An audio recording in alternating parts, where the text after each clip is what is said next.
Programa Microfonia. Oferecimento Refrigerantes Didio, Restaurante Supremo Sabor e Portal RondôniaAoVivo.com.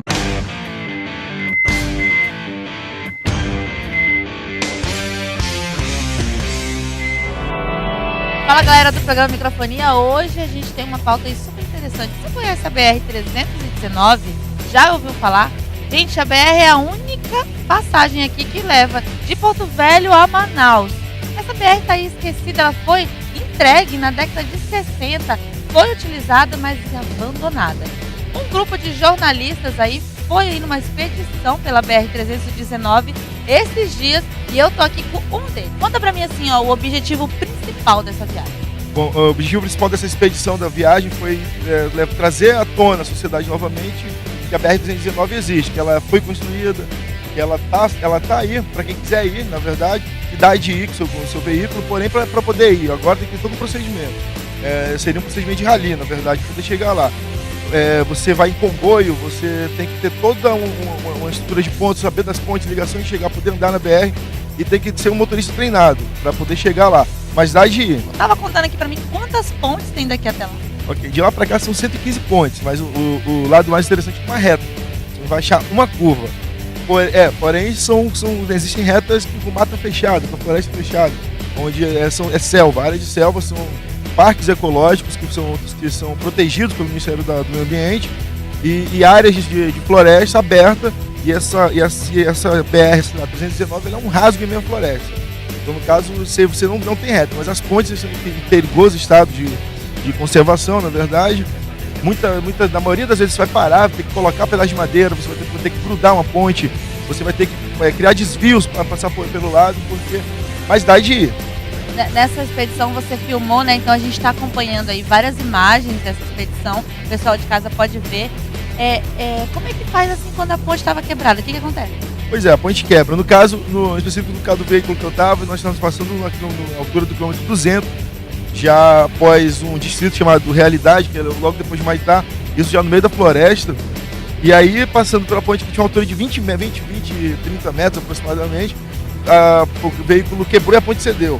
Então nós tivemos que descer do carro, esperar vir atrás um comboio de apoio, para nós podermos pegar madeira ali na região que tinha, ao entorno da ponte, e colocamos por baixo a madeira e levantamos o carro e o carro seguiu em viagem. Questão estrutural, daqui de Porto Velho, saindo daqui até lá, tem posto de gasolina? Como é que vocês faziam, assim, por exemplo, para se alimentar, para dormir? O que eu acho interessante nessa rota é o seguinte: partindo de Porto Velho e chegando até o Maitá. De Porto Velho ao Maitá, a estrada é asfaltada. Então, é uma BR completamente asfaltada, você vai tranquilo. Você pode partir daqui de Porto Velho depois do meio-dia. Você chega no Maitá, dorme no Maitá. É imprescindível que você acorde às 4 da manhã, no máximo não, aliás, acordar às 3 da manhã para partir no máximo às 4 da manhã. Porque você vai partir de Humaitá, seguindo até um município de no Amazonas, Humaitá você está no estado do Amazonas, seguindo para um município chamado Careiro Castanho, fica a 600 km de Humaitá, são 600 km cruzando a rodovia 319, você vai cruzar a selva, então você não vai ter posto de gasolina, você não vai ter ponto de alimentação, você não vai ter telefone celular, você não vai ter comunicação. Então você vai ter que levar, inevitavelmente, água, bastante água, alimentos, mas alimentos bolacha, porque alimentação de selva, né, de estrada, na verdade. E você vai seguir, no caso, de Humaitá, 4 da manhã, com o tanque do seu veículo cheio. Você enche o tanque do veículo e você coloca atrás do seu veículo mais um reservatório de 40 litros de gasolina, ou de diesel, né? E segue viagem, porque nesse percurso de 600 km você vai demorar aproximadamente 20 horas para chegar nessa cidade. Então, você na altura do quilômetro 500, né, depois de ter partido 200 de Humaitá, você reabastece seu veículo para poder chegar no município de Careiro Castanho, onde você dorme e acorda às 5 da manhã e consegue partir para uma cidade que fica 2 horas de lá, chamada Careiro da Várzea, onde você já está na balsa que segue por 1h30 e chega em Manaus. Primeira parte da aventura concluída, atracando em Manaus, no terminal do Careiro da Várzea. Após 3 dias de viagem, chegando em Manaus de balsa, completando a BR-319. Então você consegue completar o percurso em 2 dias. Bacana. Conta pra mim quem estava nessa viagem aí. Pessoas da mídia aqui de Porto Velho e quem mais? Foi a galera da imprensa, daqui do estado de Rondônia, pessoal da televisão, imprensa web, jornalismo, imprensa escrita. Da imprensa escrita tinha o pessoal de Manaus, lá do Portal Crítica, que inclusive foram comigo no carro, foi muito interessante. O pessoal ajudou muito, porque o carro que nós estávamos mais uma vez no meio da floresta, ele quebrou a roda e nós tínhamos ficado para trás do comboio, ficamos eu e essa equipe de repórter do Amazonas esperando ser resgatado por uma diligência do Exército Brasileiro, que tinha um batalhão de engenharia de selva lá na 319, que nos levou para lá, nos deu acomodação e nós dormimos lá no batalhão de selva do Exército.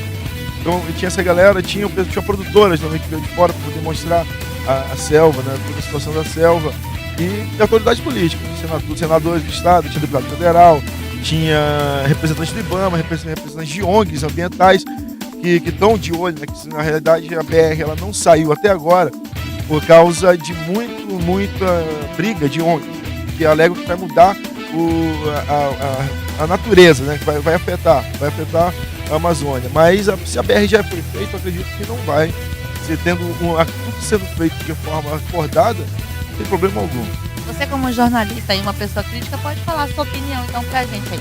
Você acha assim que essa viagem, né, essa expedição foi importante? Você acha que vai tirar assim com algum benefício disso, essa BR pode sair? Não, acredito o seguinte, o ponto principal que eu consegui enxergar dessa viagem, conversando com a comunidade que mora em torno, que existem comunidades que foram, e quando construíram a BR, a comunidade ela tinha esperança de que essa BR ia ser uma rota, né, que essa BR seria uma rota que iriam passar muita gente. Então você vê postos de gasolina abandonados no meio da floresta, você vê casas abandonadas no meio da selva, mas existem comunidades que existem lá até hoje. Pensando nessa comunidade, a gente chegou à conclusão de que proprietários de balsas, né, que fazem transporte de Manaus até o estado do Amazonas, que são muitos containers que chegam em Manaus com uma área industrial, eles têm um certo receio em se abrir essa estrada para perder o contrato que eles têm de fazer esse tipo de serviço. Eu acredito também pelo seguinte ponto: se abrir a 319 para caminhão, você vai estragar a 319 inevitavelmente, porque o caminhão de soja derruba a soja na estrada, os caminhões maiores eles acabam afetando, vão se criar postos de gasolina para um descanso do caminhoneiro, e aí afeta a BR. Eu tenho o seguinte propósito que eu consegui formular depois dessa viagem. A 319 ela pode ser uma BR turística, ela pode ser uma BR para veículos pequenos, onde o cidadão de Manaus ele possa pegar o carro dele e descer para Fortaleza, se ele quiser, porque ele não pode fazer isso. Você que embarca o carro dele de balsa, pega o carro dele em Belém ou pega o carro dele em Porto Velho.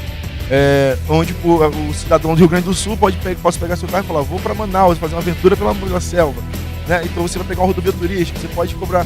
O governo poderia até depois privatizar a rodovia para cobrar pedágio, se criar o entorno da rodovia uma área de conservação ambiental. Então, tudo é sendo feito com cuidado, né? Não adianta as ONGs querendo impedir o acesso, porque o acesso é extremamente importante. Apesar da natureza é inevitável, fundamental, mas os acessos têm que existir, porque a comunidade de Manaus está isolada do resto do país justamente por causa disso. Então, agora eu quero que você conta pra gente assim, a experiência que ficou como pessoa.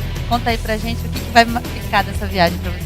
Cara, depois dessa viagem eu posso dizer que eu aprendi o que é selva. Vai pra casa, bebê. Vai pra casa, bebê. Espera aí, baby.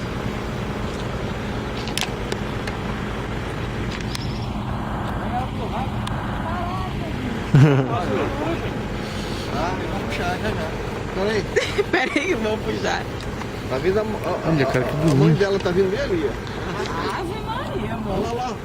Tá entendendo? Eu nunca tinha dormido em batalhão, nunca tinha tido contato com militar, nunca tinha tido contato com... E foram dias de selva, dias de expedição, e eu aprendi que selva é selva. É isso aí, você acompanhou imagens dessa super expedição aí pela BR-319 e a gente vai acompanhar. Será que essa BR sai ou não?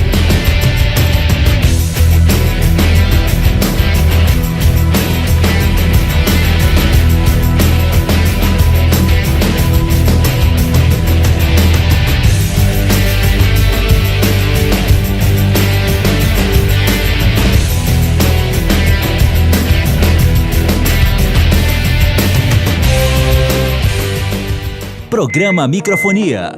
Oferecimento Refrigerantes Didio, Restaurante Supremo Sabor e Portal RondôniaAoVivo.com.